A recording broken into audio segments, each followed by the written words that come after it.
Okay, today is November 10th, and the topic for today is we're calling this advanced purchasing. It sounds kind of intimidating, but it just means purchase advice in Counterpoint.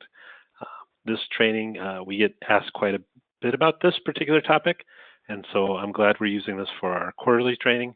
And this video will also be recorded, and we will send it out to folks who are interested in having a copy. Um, there as opposed to most trainings that I've done in the past couple of years, this particular training is a little bit focused for who it's for. Now, obviously, it's for Counterpoint users, but most importantly, it is for people who are already familiar with purchasing in Counterpoint. And by that, I mean, you know the basics of going into, say, purchase request and creating a purchase request and being able to go in and edit that. And when you like what you see, posting that so it becomes a purchase order, and then eventually you go in and receive that. So if you are completely brand new to Counterpoint or completely brand new to purchasing, this training, you're welcome to still watch the video or sit in on the video. It may not make or have as much meaning for you until you know some of the basics. So we do already have a video for purchasing basics. And if you do not have that from us, go ahead and let us know. We'll send you both the basics and this video, and hopefully that will get you going on your purchasing in Counterpoint. So that's what this is about.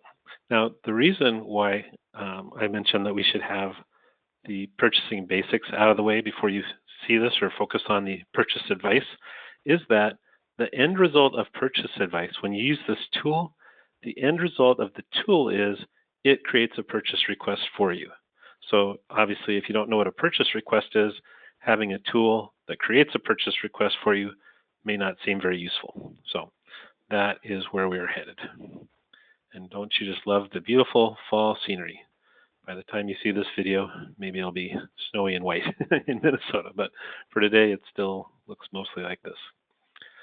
There are a few assumptions when we talk about using purchase advice, and probably the biggest one of all is this idea that your quantity on hand in Counterpoint, it needs to be somewhat accurate. And the reason why I say that is depending on how we use this tool, in most places, Counterpoint is looking at your current quantity on hands as it considers what it's going to recommend to purchase.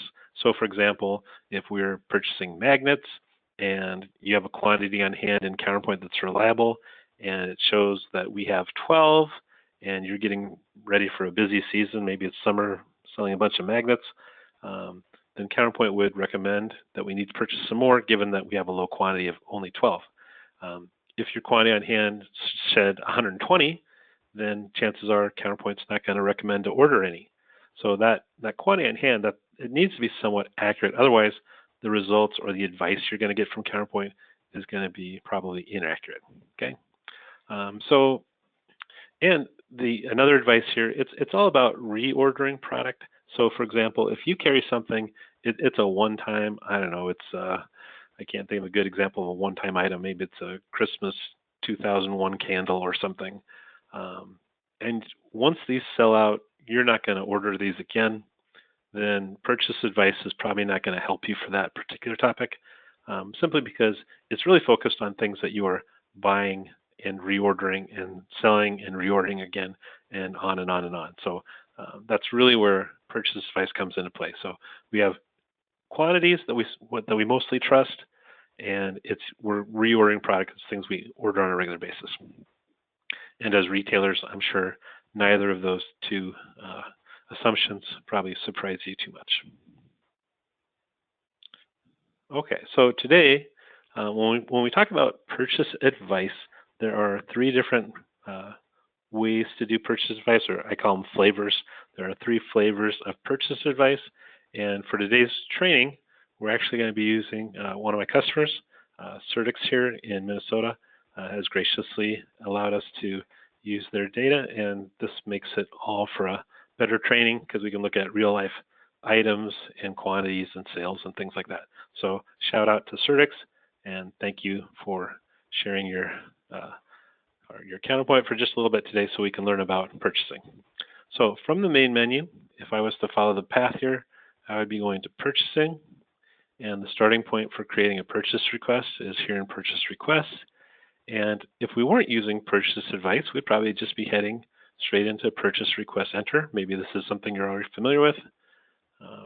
And we would go into this form and we would probably hit auto sign. We'd probably pick some vendor and we'd hop over to our lines tab and we would start building our purchase request. And for many of you, this may be what you've known or used in Counterpoint all along, and this part is familiar to you. And again, I'm assuming that this part means something to everybody.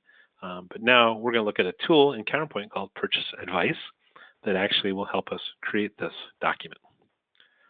So where we go for that is I'm heading over to Purchase Advice. And when this comes up, here's when I say there's 3 flavors, I guess another word might be types. There are 3 types of the way that Counterpoint can give suggestions to us. And if you stop for just a moment and think about where Counterpoint is, Counterpoint knows about your sales because you sell products, that makes it into history.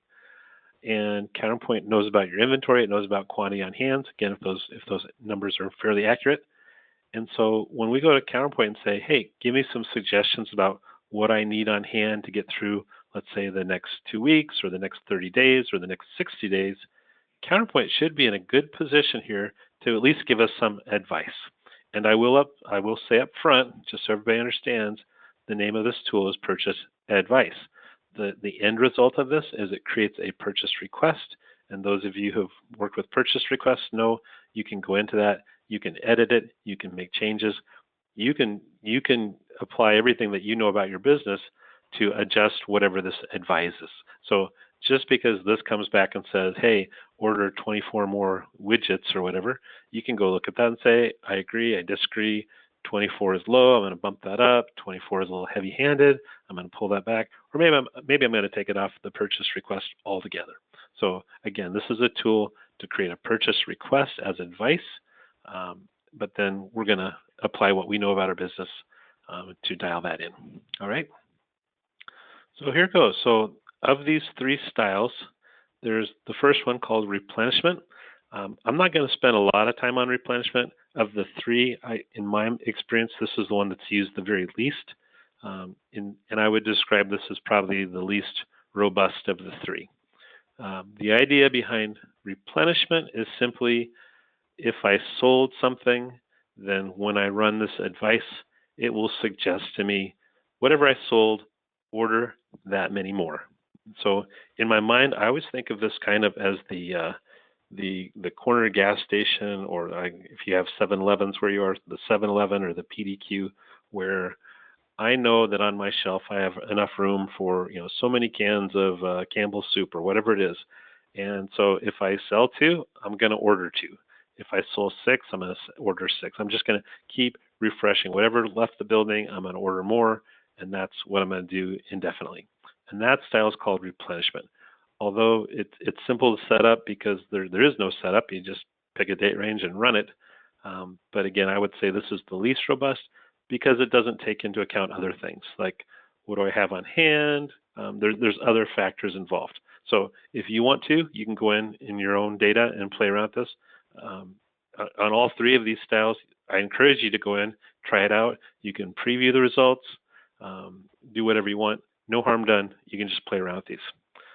But again, that's replenishment, and I won't do an example of that because I really want to get on to the 2 that are really more common. So the next one is one called max. And I always, if you catch me saying min-max, that's just how I think about it in my brain. This is the style where it does require some setup on the part of you guys, the retailers, where you would go into your items in advance, and this is by location, you would decide what's your minimum quantity that you want on hand for a particular item, and what's your maximum. And the idea of that min-max is that when we run this purchase advice, Counterpoint looks, and let's say I have some item, if I've fallen below my maximum value, so say I always want to have 12, or my maximum is 12, my minimum is 6. If I fall below 12, let's say I'm down to 8, it's going to hit this report, and then Counterpoint will recommend to me how much I need to purchase, and it'll purchase wherever I'm at and get me back up to my max. And I'm so sorry, I think I just I misstated that slightly, so let me correct myself. Um, it's when I fall below my minimum. I'm sorry. When I fall below my minimum, it's when it's going to hit this report, and then what it recommends to order is going to be to get me back up to my max. So that is my corrected statement, and I stand by it. Fall below minimum, hits the report. How much do I order? Enough to get back up to my maximum. So if I had a min max of 6 and 12, if I'm hovering around 8 or 10, it's not going to hit this report. But if I go below 6, maybe I drop down to 5 or 4, then I run this report. It says, aha, we're running low on this item, and it's going to recommend to me what I need to get back to my max of 12. So that's how min-max works. The cool thing about min-max is you can be very specific. It's item level, and it's even location level. So you can set up your min-maxes. They don't have to be exactly the same at all locations, and you have a lot of control. And I noticed as I was looking today with Certix and getting prepared for this, there's a particular category, subcategory I'm going to use as my example. And since they're a liquor store, I'm going to go into spirits, and we're going to look at rum as our sample subcategory today. Now, as we're talking, there's some choices here for adjusting the results. I'm purposely going to uncheck these right now because Certix has been very good. They're all caught up on their ordering. And when I run my advice, practically nothing was hitting this report because either they are stocked or it's already on a purchase request. So it was not a very exciting example because it kept coming back blank. But anyway, we'll take off these for just a moment. And again, we're doing this for one category, and subcategory is rum. And in terms of units, I'll come back and talk about this later. But for now, for the units that this report will result in, I'm going to do this in terms of stocking units. So let's just do this again. One subcategory called rum. And we're doing this off of min-max. So I'm going to preview this, and we'll see what kind of hits this comes back with. So I'll make this a little bit bigger for me. So here are some items that are hitting my report. And I'll give you a moment here to see what's going on here. So in this case, my first item is this 103612, this particular item. And if I highlight this over here, you can see these headers match up with these columns down below. So this particular item is set up to have a minimum quantity of 2. It's set to have a maximum quantity of 6. And currently, we're showing 0 on hand. So this is a perfect example of why this item might hit this report, because based on our criteria, we've fallen below our minimum, and Counterpoint's going to recommend that I order some more. How much does it recommend? Enough to get me back to my 6. So if I'm sitting there at 0, the math is pretty straightforward, right? I need to order 6 to get back to my max. Okay. Next one, same thing. 2 and 6, I fell to 0. It's recommending order 6. On this one, I've got a min and max of 2 and 12. I'm currently at 1, and Counterpoint's, again, what do I have to order to get to my max? 12. So I've got this in terms of individual stocking units, so you can see this. If we did this in terms of vendor units, it's not quite as easy to see the math because then it's stocking in cases. All the math works, but it's just not as easy to show this example. So again, min-max is super cool, and if you really want control over what kind of advice you're getting, this definitely does it. The downside, of course, is just simply the fact that you have to go in and set up these quantities in advance. And Certix has obviously done a very good job, and they've set up a lot of their items to have this information. I'm going to show you because somebody might ask, where did that get set up? So I'm going to leave this for just a moment, minimize here. And we're going to head over to inventory items. And I just chose that first item at random, put that in my clipboard. And so here's the item. And we're going to go look at the min-maxes. The min-maxes is going to be down here under inventory, simply because min-maxes are set up at a location level. Okay, and I just clicked on my table view to see how many locations are in play. For Certix, we just have the single store, but you could have, using your forward/backward buttons, you might, if you have multiple stores, you'll have multiple data points here to enter. So this is just showing what we already knew from the report, that someone took the time for this item and they had set up 2 and 6. All right, and that's where you set it. If you had 5 locations, then you'd have the chance to put that in for each location. So again, super cool. It really gives you a lot of control over your purchase advice. Um, again, the only when I show this to brand new customers, about the only downside I ever hear is, oh, but then I got to go set up all this data, right? So that does take some effort. And again, my hats off to Certix. They've put some time into this and they've set this up. So again, how did I get there for the purchase advice? We went from menu, inventory, purchasing, or I'm sorry, purchasing, purchase request, purchase advice, and we did the style of maximum or min-max. And I set some fields here just so that the results would be a little bit easier to understand. And we did a little filtering. Okay. Now, the one thing I should mention about purchase advice is you might ask the question, well, why? Why even bother? Why are we even doing this? And my answer, my best answer is simply to tell you a short story. A fellow that I work with here now for close to 18 years is named Dave Hagen. And before he was at LPA more than 20 years ago, he was the buyer for a medical supply company. And even then, he was already using Counterpoint. And as the buyer, he learned about purchase advice early on, and he would come in on a Tuesday morning, and he would go run this and let Counterpoint generate his purchase requests. So in this example, let's say we're using min-maxes. I come in, I say preview, and if I really went ahead and clicked the button to go generate, you can see that this is 8 pages. This is 56 items. If I use the button to say go generate, um, and by the way, I should highlight that too. Down here, there's preview. I can see what's going to happen. But the real power of this tool is when I'm ready, I can hit generate. It actually goes and it creates this purchase request. If you think about that for just a moment, imagine if every week when you came in and you're working on a particular vendor or a particular category, if it saved you 50 or 60 line items of entry, that's 50 or 60 lines that you didn't have to go look up yourself item by item, put them on the purchase request, think about, well, what's our current quantity? What have I sold recently? That's a lot of data entry that you don't have to do, even if you simply use this to generate and then you go review and make your own choices. If Davis was on this call, he would say, absolutely, he'd just run it wide open, generate his purchase request, and then he'd go look through it. And he might delete lines off of that or add additional lines. But everything that was already on there, it's just one less click for him, one less thing he had to think about. So that's kind of the why. Like why even have this?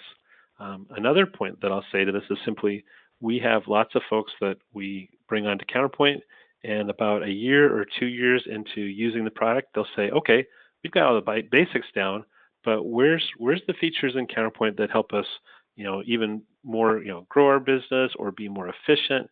Where's the bang for our buck? Where does Counterpoint really start to help us do our business rather than just survive? And this is always one of the first things that we show folks when they ask that question, because this is a tool, saves you time in your week. If we could save you 4 hours a week purchasing, that's 4 hours a week that you could be focusing on something else. So that's kind of the why or the reason behind this. So again, we did the style of min-max. I'm just going to preview that one last time so you can see what that looked like. And again, we get about 8 pages of results here. And on each one of these, it's simply looking at what is my quantity currently? How does that compare? You'll notice there's no column on here for what did I sell recently, because that's really not the topic at this moment. We're purely looking at what did we say are our mins and maxes, and where do we stand with our quantity on hand. Okay, so that's what this is all about.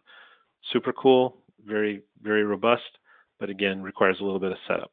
Now, as I've been previewing this, I uncheck these. Chances are, if you're using this in the real world, you would go ahead and say, yes, adjust for if I already have this. If it's already on a purchase request, I want to take that into account. If it's already on a PO, I don't need to order it again. And then vendor minimums, you can set those up in Counterpoint. You can say, well, we never order this particular item unless in sizes less than 12 at a time or whatever. So you can take that into account, and you can even take into account vendor multiples. So you have things that you only buy in 12, 24, 36, whatever. You can take that into account.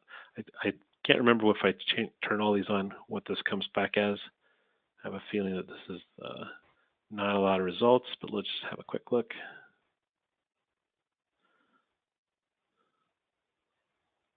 Okay, so still 6 pages. And let me adjust this a little bit so we can see the. So taking into account if something's already in purchase request, so that those 8 pages went down to 6. Some of these things are still hitting the report. So for example, this particular item, again, 2 and 6 was our min-max. I only have 0. It's recommending 6. 1, so that's the idea. I don't want to belabor the point because I want to move on to the next one. But again, I highly encourage you to come in, play around with these. You can preview it. You can create a purchase request. You can always delete a purchase request. Something worth trying out and checking out. Okay, so that was min-max.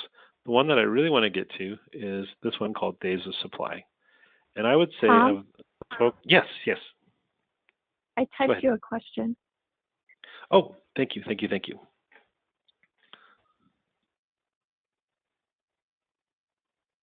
Yes, Mary, thank you. This is a very good question. Mary asked, would this min-max, would it skip items if they don't have a min-max setup? And the answer is yes. There's one slight exception to that, which is when it's not set up, your min-max is 0 and 0. So if you have an item that goes negative, those actually show up on your min-max report. And I don't know if that's really useful or not, because you shouldn't be going negative. Those show up, but they're kind of a I don't know. It's not really how you want to base your purchasing, waiting for things to go negative, and hitting a min-max of 0, 0, and it shows up on the report. And it only advises you to get back to 0, so not super helpful. But I'm trying to be very thorough in my answer. So the thorough answer is, if you don't have min-max, the item would not show up. There's an odd exception. If your quantity on hand goes negative, it's going to hit, but that's an odd exception. And Mary, you can just type to me if that answers your question. Okay. So that was, thank you. Okay.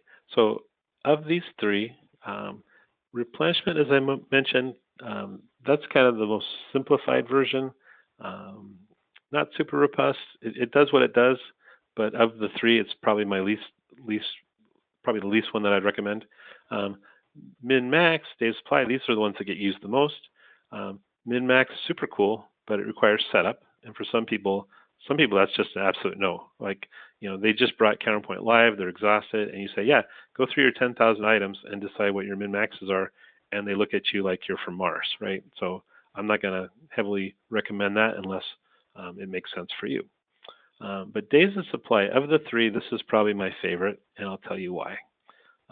It does not require any prior setup, all right? So that's already good news. And what days of supply does is it's going to look at what you sold recently, and you get to pick the date range. So in this example, we're going to look at the last week of sales, and Counterpoint's going to recommend to us what do we need to, and then we get to pick how far into the future. So initially, when we play around with this, since this is a liquor store, and fairly common that liquor stores think in 1-week cycles, we're going to look at what was sold in the last week, and we're going to look at what do we need to get through the next 7 days. Now, for a lot of retailers, they wouldn't be looking at a week level. They'd probably be looking at a month or a 2-month level. So you might look at, what did I sell in the month of October? And because I need to know what I need on hand to get through the next 30 days. So that's the idea. And I think if I do this right, I have a sample, or at least a very simplified example of how this works. So this, okay, so just reiterating what we already said, replenishment, if you sold it, order more. Min-max requires some setup, and then days of supply, the best of both worlds. Doesn't require setup, and it's fairly robust. So let me tell you about the math. It's not complicated. But I'll try to give you a simplified example of what days of supply does, because sometimes this is a question people have when we talk about this. The idea behind days of supply, and we're going to pretend that your store only has one item. We're going to really simplify your life. So you have a single item. And let's say as of today, you have 10 of these on hand as of today, okay? And we're going to look back at the last month, and we'll pretend last month was September, and we're going to say, what were you selling in that 30-day period? So for the month of September, happens to have 30 days. Let's say we sold 30. So the math, simple math here, if in 30 days I sold a quantity of 30, the rate that I'm selling, everybody knows the answer, hopefully, is 1. I'm selling 1 a day. So 30 units in 30 days, I'm selling 1 a day. Why do we care about that? Is because in days of supply, you get to pick how far into the future are you trying to order for.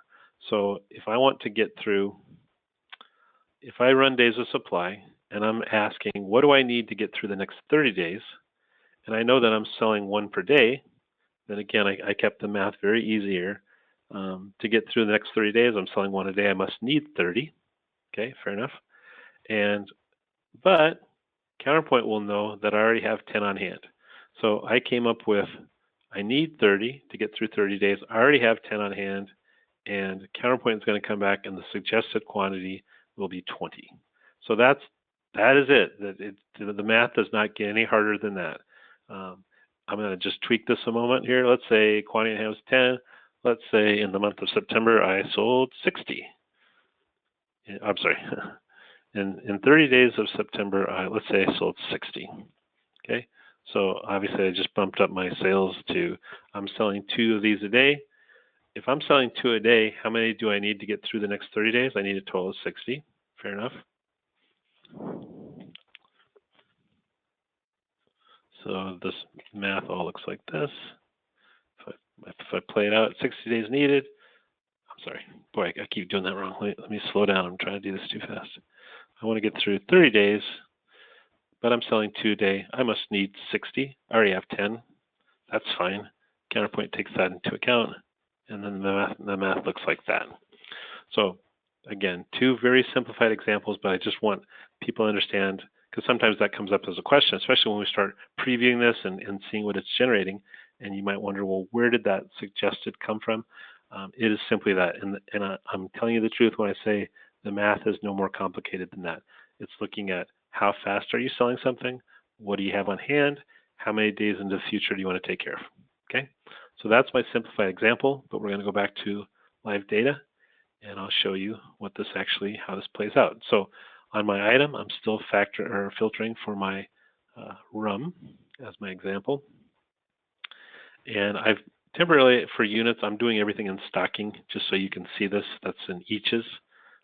This can all be done in cases. If like most liquor stores, you think in terms of cases, this can be done in the vendor unit if you set that up.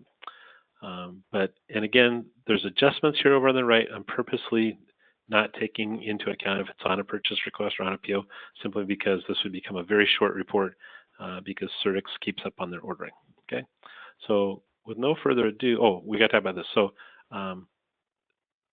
in this particular example, I'm going to look at the last week of sales, and we're going to ask for suggestions. What do we need to have on hand to get through the next 7 days? And again, this is in a liquor environment. A lot of my retailers, chances are you'd be thinking more in terms of a 30-day window, maybe looking at a 30 days of sale, maybe recommending what I need to get through the next 60 days. That's pretty common. All right, so let's just try this out and we'll see what kind of hits we get. So this came back. It's not as big as the 8-page report, but we'll look at this. I'll make this a little bigger, and we'll see what kind of hits turned up on this. So on this report, informationally, it still shows min-max because that's just information about these particular items. But min-max is not what is in play here, and min-max is not in the driver's seat. What's in the driver's seat is this quantity that says, or this column that says quantity sold. And the idea here is we looked at the most recent 7 days, and we're looking at what we sold, and Counterpoint is coming back compared to what I have on hand and recommending what do I need to get through the next 7 days. And I purposely picked 7 days sales history and 7 days recommended to keep the math kind of easy for us for a moment. So if in 7 days I sold 1, That must mean I need one to get through the next 7 days. I currently have none on hand, so the suggested quantity is coming back as 1, and that kind of makes sense. Here's an item, some Bacardi. I sold 8 of these in the last week. If I already have 2 and I want to get through the next 7 days, you can see the math is very straightforward, coming back and recommending 6. Okay, I'm not going to go too much further down this list because that's just, that's as easy as it gets. Let's see if there's any other example here. Again, these are all it's just kind of repeats, right? Sold 4, I already have 2 on hand, order 2. Let's see, I sold 2, already have 1. I don't know, that might be a rounding error. I'm not quite sure why that, that's a little funky there. But on these other ones, you can just see how straightforward. It doesn't get any easier than that, right? Sold 1, have 0, need 1. Okay. I'm going to just for kicks, we'll just double the period here to say 14 days. I expect most of those suggested quantities that those are going to bump up, right? That's what you'd expect. So let's see here. Okay, I'm looking for where's a good example here?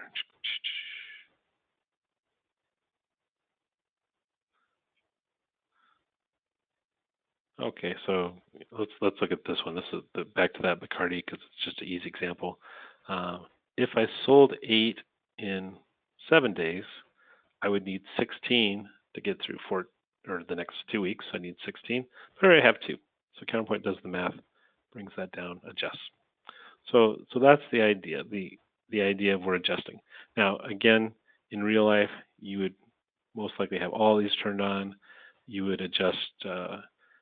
Probably round up to the next multiple. So a lot of these, as I'm doing this, Mary's probably watching this saying you could never buy 2 Bacardis or whatever because they always come in the case of 6 or they always come in the case of 12 or whatever. So we can turn that on and say round up. I think I'm going to get, let's see, I have to take these off or I'll get no hits.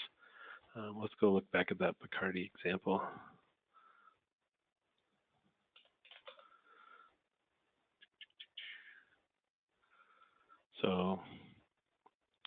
So here, before the quantity needed was 14, we're getting a adjusted, and I'm sure that's just taking into account those must come in 6 quantities or packs of 6, and so I can't order 14, but I can order 18. So we said round up. So anyway, and if you're someone who really likes to think in terms of vendor units, if I switch that over, let's pop down here.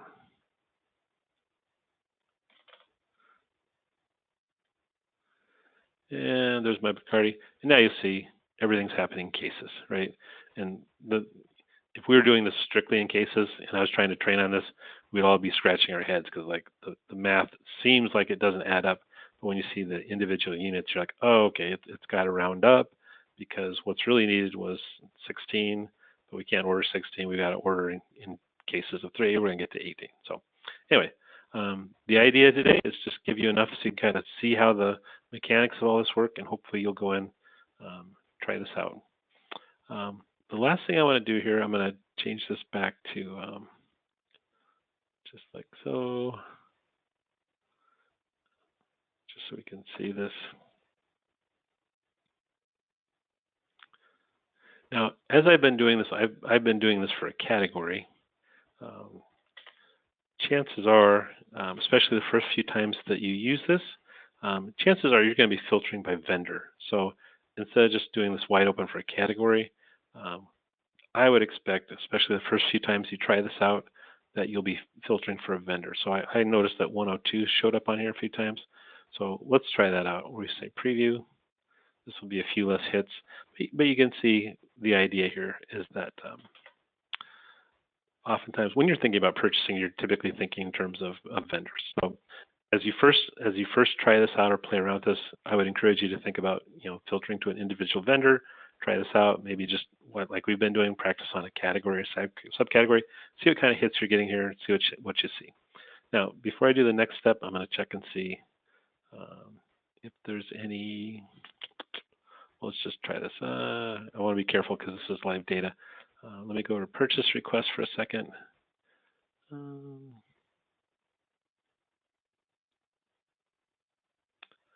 I'll tell you what. I'm going to be just.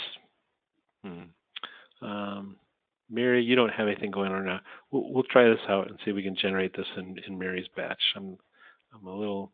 I don't always work in terms of batches, so this might take one or two tries. Okay, so we were talking about days of supply. I'm going to change my filters here one more time.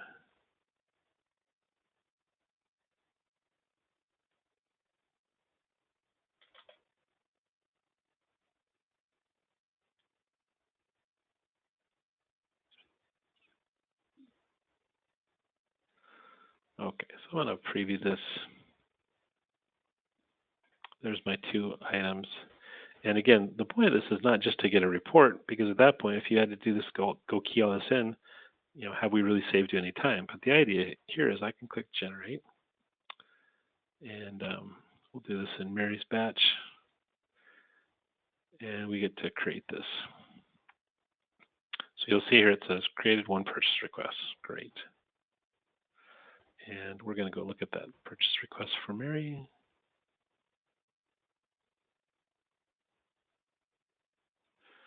So voila.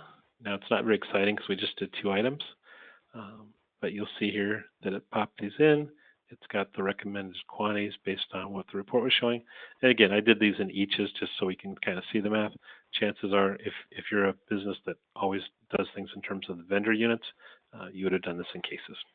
So I'm going to delete that example, and I'm going to show you, hopefully, the real power of this is in the example of Dave Hagen. When he would run this at the beginning of the week, he didn't filter for vendors. He just chose a date range, said recommend to me, hits the generate, and he'd get 20 or 30 purchase requests generated for him that he'd then go and take his time and review.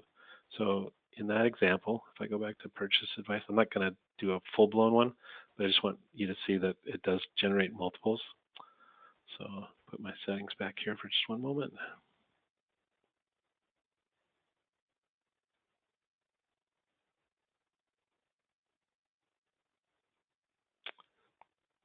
So I'm not going to filter. I'm purposely not going to filter for vendor here for a moment.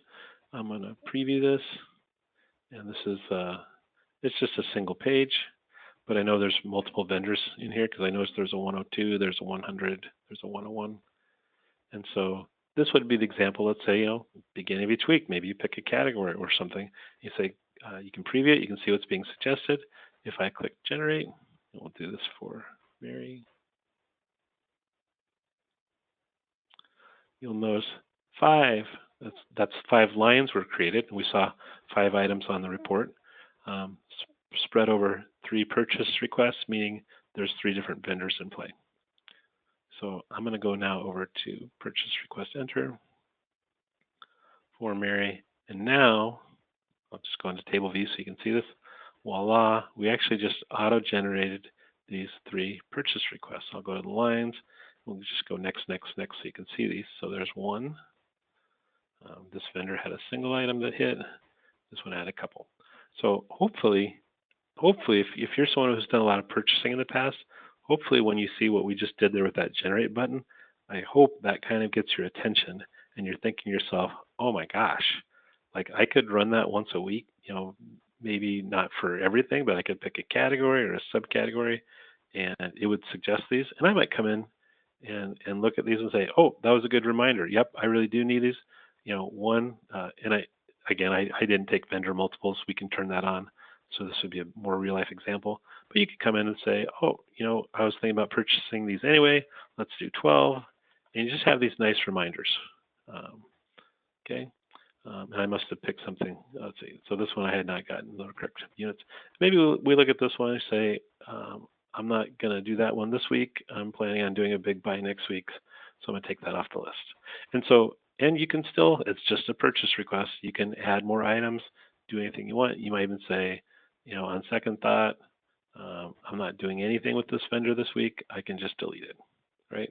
So that's the idea, and that's the real power of this. So if the idea of maybe saving a little time excites you or interests you, then definitely purchase advice is something to look into. And it is advice. So, Buying is not really so much a science, it's kind of like a science and an art. So this tool gives you a little bit of the science, does some of the math for you, and then you guys do the art of buying because that's what buyers do. You know your product and your store better than anybody else, so you can take these, uh, these suggestions and then put into play what you know on top of it. So I'm going to delete these so that Mary doesn't call me and say, "Hey, you messed up my data." Okay, so purchase requests, those are gone. And if I go back just to purchase advice, just to round out our conversation. Oops. Um, Again, of the three, you can tell I have a real preference for days of supply. Doesn't require any setup. If your quantity on hands have some meaning, then you can take advantage of this and start getting suggestions on what to purchase. Now, in my example, I was only looking 1 week back, but if you have product that is definitely things that you carry year in, year out, or very common that you buy again, maybe you're let's see, a garden center, and you have things that you just carry year in, year out. You could be, let's say, we're about to head into November, December of 2022.